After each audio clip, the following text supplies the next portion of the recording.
você que se interessa por assuntos e personagens da região, obrigado por estar comigo em mais um programa aqui pela TV União. Hoje o assunto é a história de Aguaí, sua formação social e política e a consolidação como município. Quem foram os primeiros moradores, os pioneiros, aqueles que pensaram, se uniram para construir uma cidade? E essa cidade foi construída no entorno de uma estação de trem.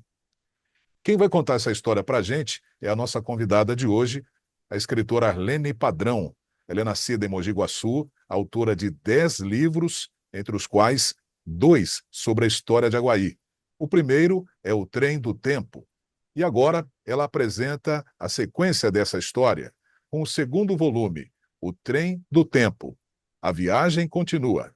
Olá, Arlene, seja muito bem-vinda. É um prazer falar com você sobre um assunto que você domina muito bem e tem estudado com afinco, que é a história de Aguaí. Seja bem-vinda. Muito obrigada, Magalhães. Agradeço a oportunidade, o convite de estar aqui com você. Agradeço as referências. Eu não sou historiadora com formação acadêmica. Eu sou uma curiosa, uma pessoa que se interessa muito por história e, ao longo da vida, eu vim sempre colhendo, né, esses depoimentos, porque desde 81 eu comecei no jornal local aqui, o Imparcial, e fui fazendo entrevistas com pessoas de destaque da época, inclusive a dona Esther, que era filha do fundador de Aguaí, do Major Braga, e sempre ouvindo histórias. Eu tenho uma ligação grande com o meio rural, convivendo com essas pessoas. Eu fui coletando histórias e fui professora. Eu sou advogada, formada aí pela FEOB, e quando eu tinha 60 anos, deu aquele estalo, vou escrever um livro. E daí escrever sobre o quê? Daí decidi que eu iria escrever um livro contando essas histórias, as pesquisas que eu havia feito, né? E que me interessavam muito de perto. E assim nasceu. Foi o primeiro livro meu, que é esse aqui, que é O Trem do Tempo, Sim, O Trem do Tempo. na terceira tiragem. Aqui, nós temos aqui O Trem do Tempo, o primeiro.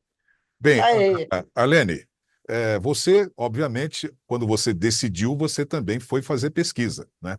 E você enfrentou alguma dificuldade para encontrar materiais, fontes? Você recorreu às suas memórias, mas também teve que fazer uma pesquisa. E como você diz aqui no Trem do Tempo, você fez uma pesquisa sem grandes pretensões.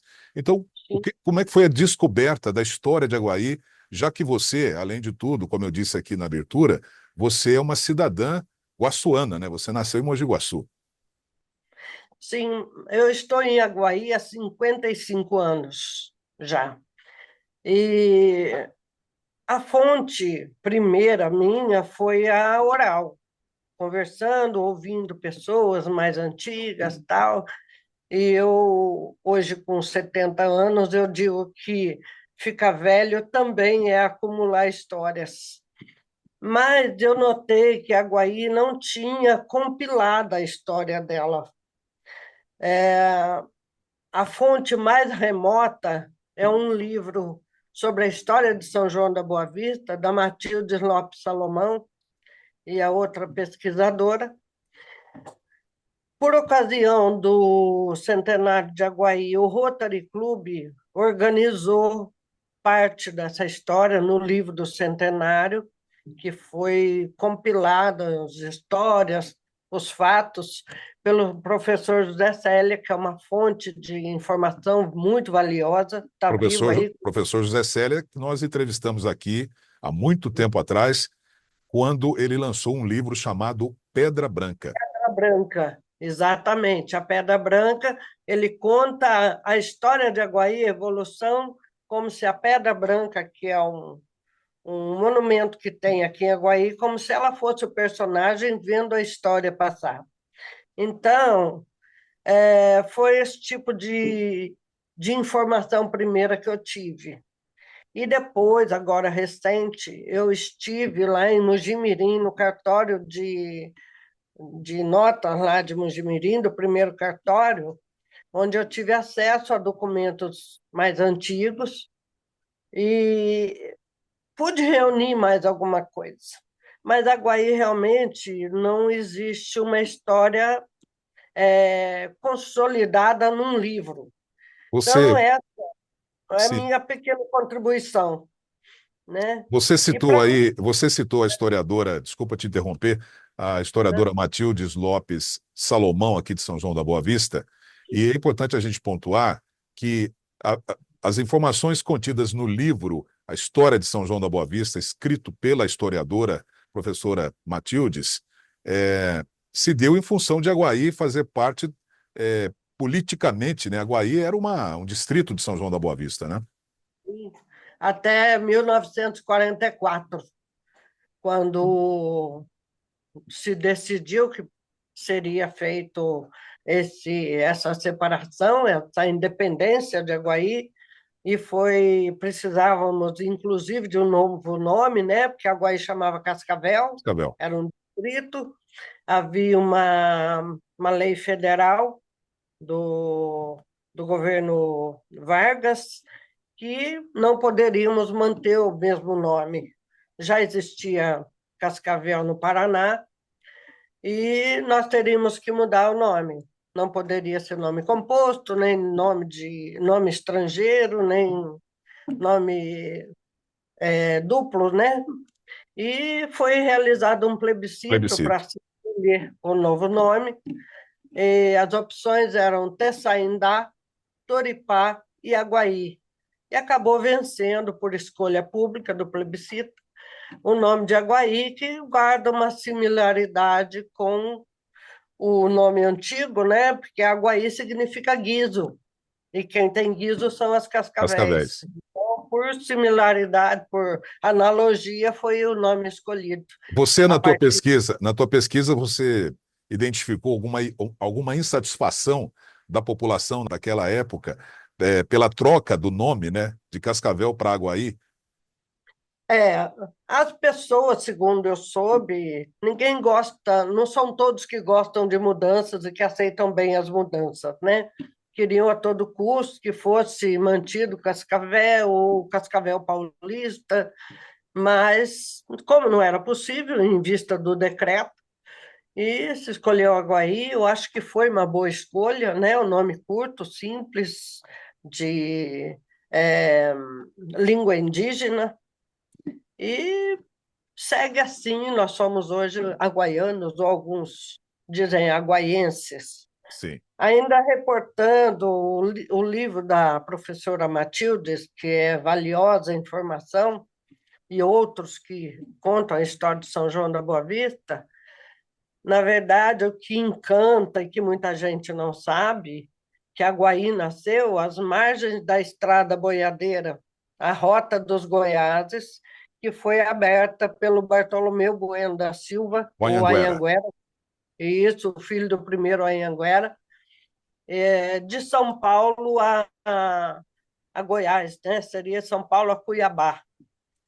E em troca, foram se formando pequenos pontos de pousada, né? Porque tudo era feito a cavalo, a pé, e formavam-se pequenas. Construíam choupanas ali para descanso da tropa, das pessoas, e iam se formando nesse lugar pequenos potreiros, que diziam, né? Um lugar de acampar tropas.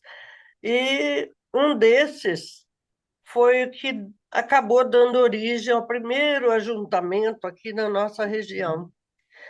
Um fato curioso é que a Rota dos Goiáses, ela deu ao Anhanguera, como recompensa pelo governo imperial, o direito de passagem pelos rios da região, Mogi Guaçu, Itupeva, Jaguari, o direito de cobrar pedágios.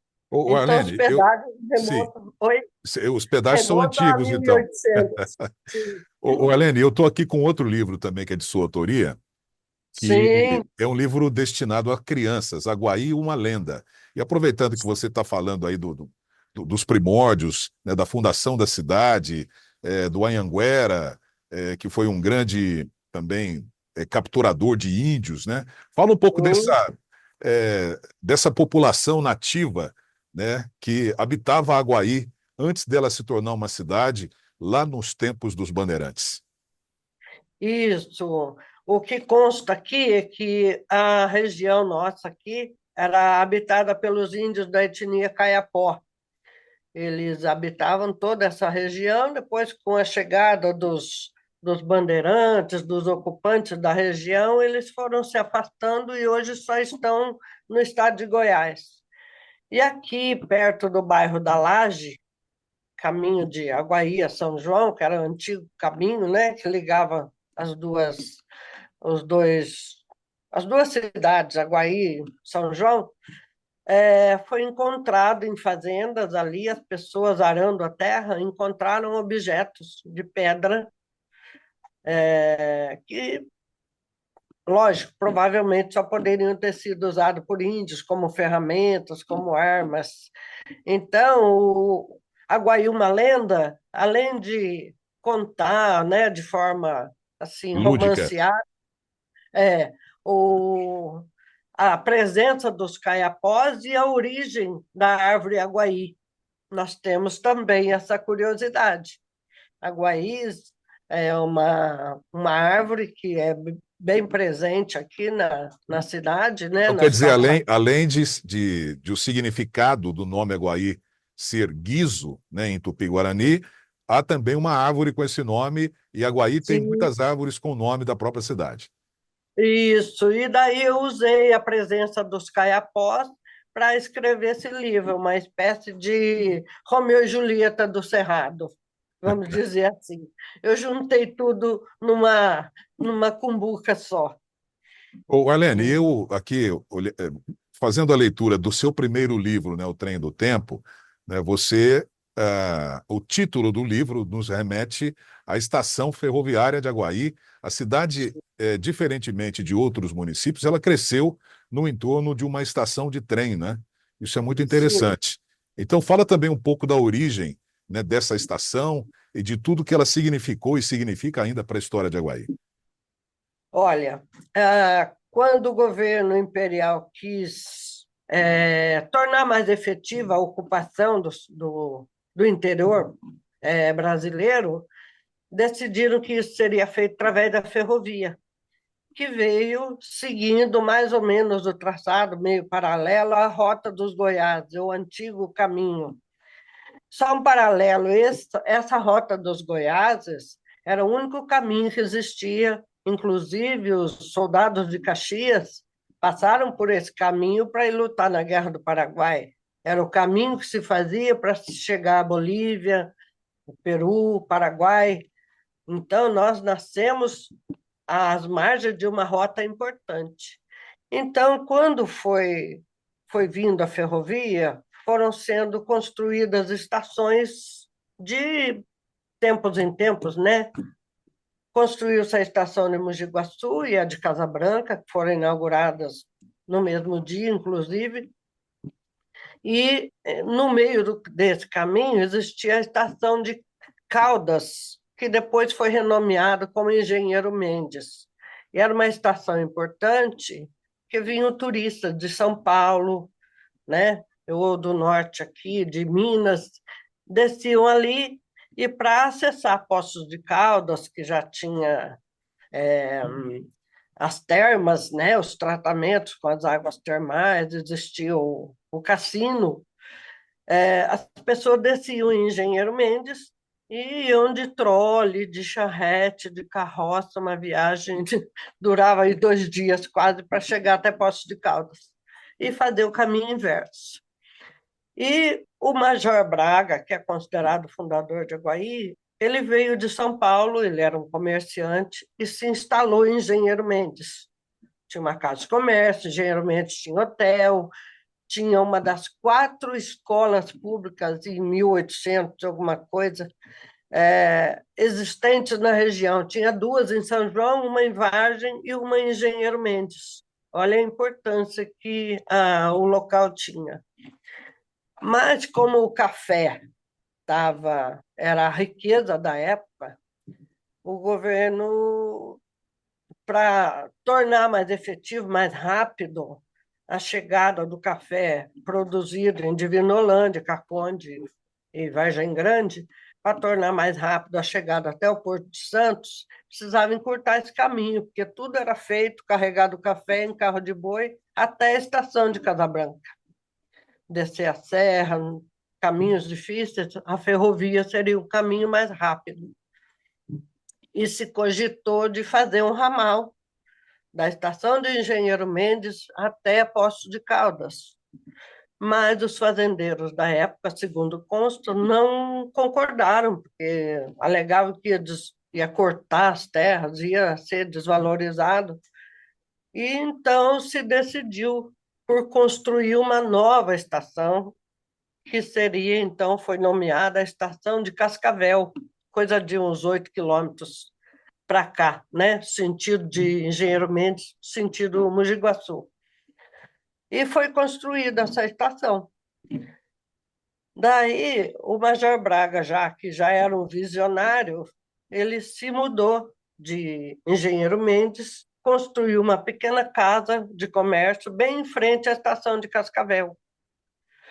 E, seguindo essa visão, né, de oportunidade de negócios, outras pessoas foram se instalando no entorno.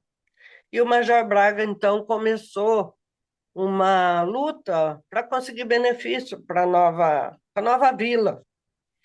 Ele acabou sendo eleito camarista, o equivalente a vereador, por São João da Boa Vista. Ele foi juiz de paz, ele foi agente dos Correios, ele sempre lutando muito para que Aguaí, Cascavel, né, então, na época, tivesse alguns benefícios. Ô, E Arlene, a... Arlene, a Oi? gente vai fazer rapidamente aqui o intervalo e vamos continuar falando dessa figura histórica de Aguaí, o Major Braga, daqui a pouco. Sim. Até já.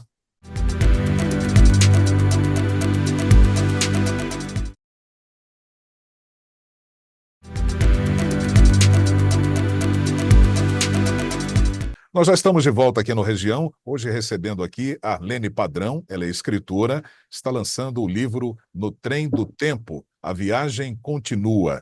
Então, a Arlene está contando aqui a história de Aguaí, uma história muito interessante, falando aqui sobre um personagem central para a história de Aguaí, importante, a figura do Major Braga.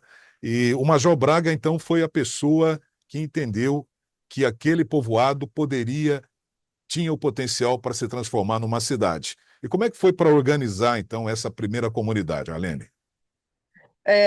Falando um pouquinho sobre o Major nunca foi militar, Major era um título que era concedido. Assim como o coronel, né? E, Bem, exatamente. O Major, ele nasceu em Braga, em Portugal. O nome dele era João Joaquim. Ele chegou no Brasil ainda criança, foi trabalhar logo no comércio em São Paulo, depois veio para Engenheiro Mendes e depois ele veio para Cascavel. Ele acabou adotando o nome da cidade dele, Braga, como sobrenome e transmitiu aos descendentes dele. O Major Braga ele era um visionário, com certeza, né? Um comerciante com um tino muito apurado, e eu acho que ele se apaixonou por Cascavel e pelas possibilidades que ele via aqui no município. E sempre lutando e vendo o movimento que Aguaí, no fim, Cascavel, a estação de Cascavel, acabou tendo um protagonismo muito grande, porque começaram a escoar por aqui as riquezas daí da região de São João, Vargem e Poços de Caldas, e Engenheiro Mendes hoje nem existe mais. Acabou a cidade, o lugar. E por aqui passavam muitos artistas, passaram muito, inclusive o imperador Dom Pedro, que veio para a inauguração, A inauguração, mas a inauguração foi em Ramal de Caldas. 1886, né? Na inauguração do ramal de Caldas, ele esteve em Isso. São João da Boa Vista, esteve em Poços de Caldas também, Dom Pedro II. Eu falo no livro que não consta tivesse havido alguma comemoração pela passagem dele daqui, por aqui, primeiro porque a estação não estava terminada, só o ramal que estava pronto. E depois o povo aqui era mais não queria o governo imperial, eles eram da outra vertente, então Republicanos. não festa, isso. Mas o imperador passou muitas vezes por aqui, que era um homem muito culto, ele ia muito a Ribeirão Preto, né? E, mas o major, ele cuidou de conseguir muitas melhorias para Guaí. O que você Depois, pode citar desse trabalho do Major? Que ele se tornou, na verdade, um agente político. É ele que buscava os recursos, né, para viabilizar uma vida melhor para a população, né, para aquele povoado. Então, o que foi de importante dentro do trabalho do Major para o benefício da população aguaiana? Então, olha, cascavelense. sim, ele conseguiu, primeira coisa, ele conseguiu a doação de terras. Foram mais ou menos 30 alqueires de terras que foram doadas para o patrimônio do senhor Bom Jesus de Cascavel. Senhor Bom Jesus, que é o nosso padroeiro aqui. Ele, o fazendeiro doou um pouco, a família Valim doou a maior parte, e se formou, então, o patrimônio. Uma vez formado o patrimônio, a luta era transformar em vila, né? E ele foi conseguindo esses benefícios. Ele depois construiu uma nova casa, que é bem no centro da cidade, hoje tem um restaurante aqui. Ele foi à luta para conseguir a construção da igreja, do cemitério, ele foi agente dos Correios, a casa dele servia como a central do Correio aqui. Nos primeiros tempos, batizados, casamentos eram feitos na residência dele. Enquanto nós não tínhamos igreja, ele mandou construir uma Santa Cruz, né, bem em frente, e ali foram rezadas as primeiras missas. E sempre assim, depois chegados engenheiros Paulo Rodolfo Lanzoni, que vieram da Itália, o major encomendou a eles o traçado da cidade. Aguaí é uma cidade muito bem traçada, com ruas largas, muitas praças. E foi sempre lutando, é que o major conseguiu muitos progressos para Aguaí. Até Depois, que realmente, nós conseguimos a nossa independência de então, São João. esse é um ponto importante, porque a partir daí a cidade efetivamente se torna independente, né, faz a sua emancipação político-administrativa, se livra de São João da Boa Vista. E qual foi o impacto dessa medida, né, dessa mudança, né, de povoado para a cidade e também a independência de São João da Boa Vista? Olha, toda separação tem Seus traumas. os seus traumas, né? Nós, na verdade, durante muito tempo ainda continuamos ligados a São João, porque nós não temos aqui, não tínhamos aqui uma comarca independente, os julgamentos, as execuções penais continuaram a ser feitas por São João, o cartório de registro de imóveis até bem pouco tempo ainda era feito pelo cartório de São João da Boa Vista.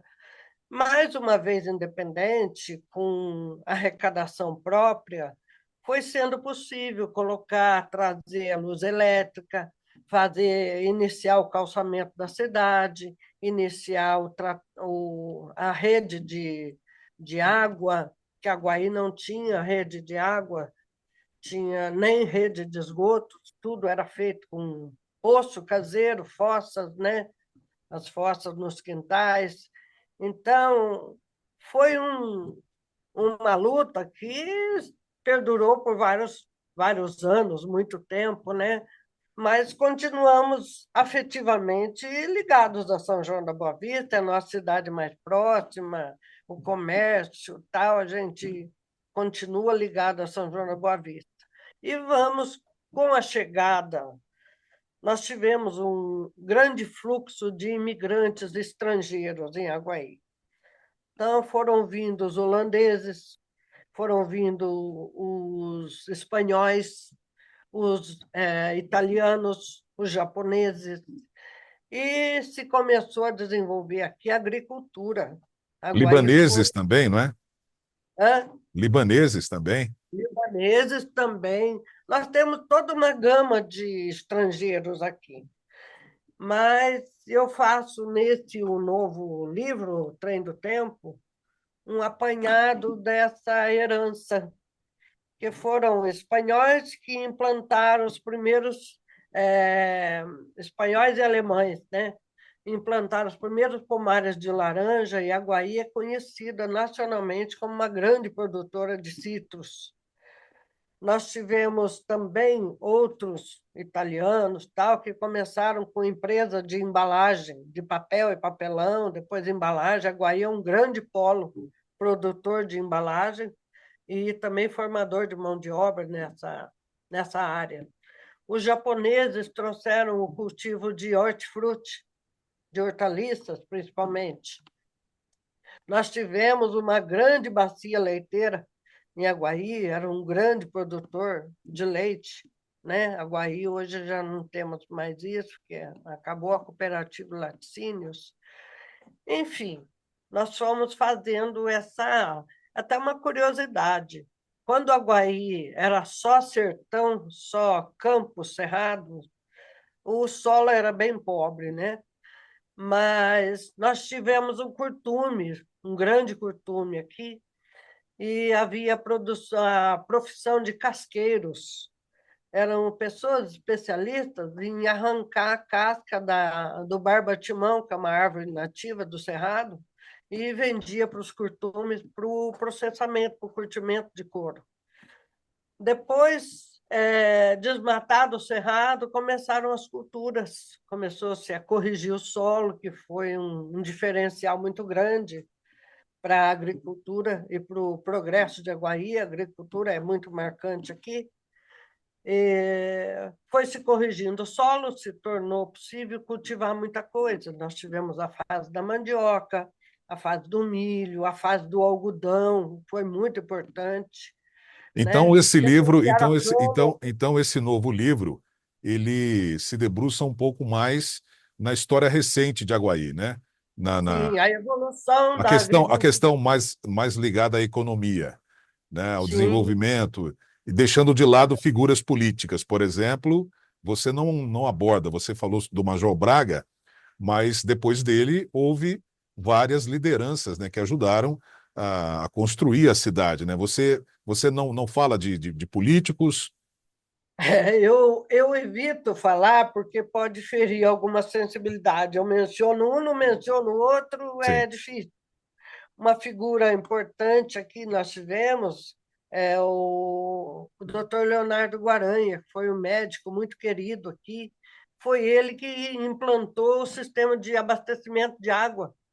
O médico, ele tinha essa visão de que poços e fossas não combinavam, e foi o primeiro a implantar esse serviço.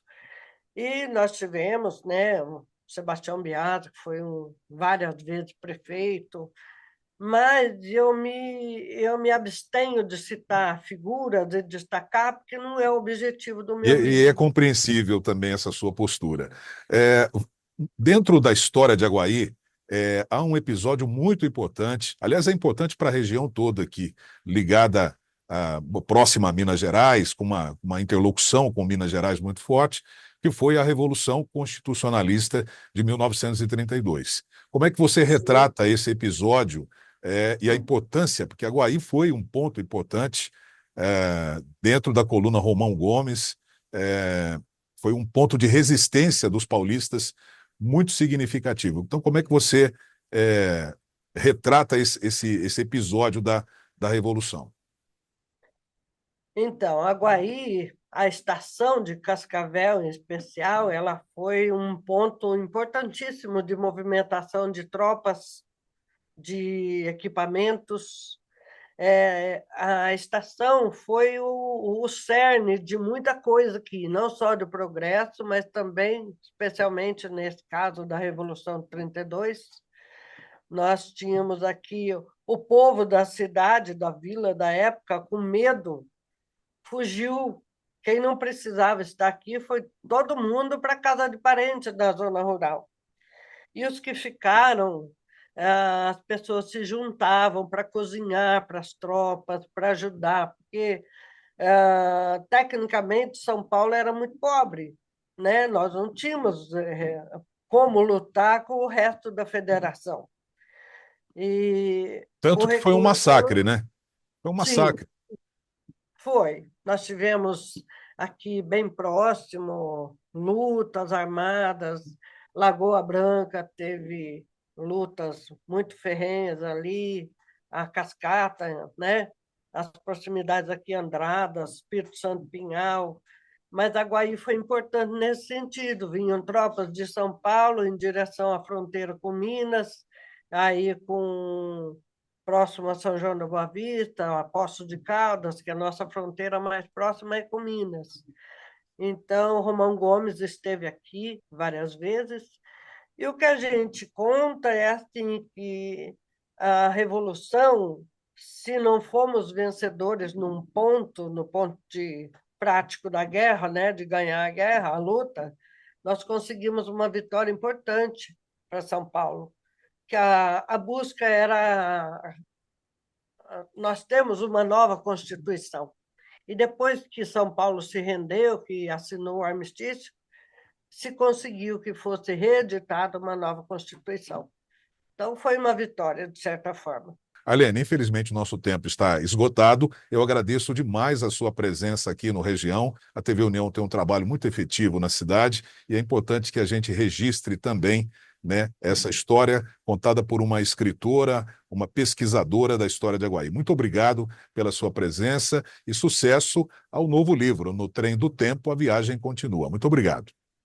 Eu que agradeço. O meu objetivo é fazer com que os aguaianos despertem para a riqueza histórica e cultural da cidade.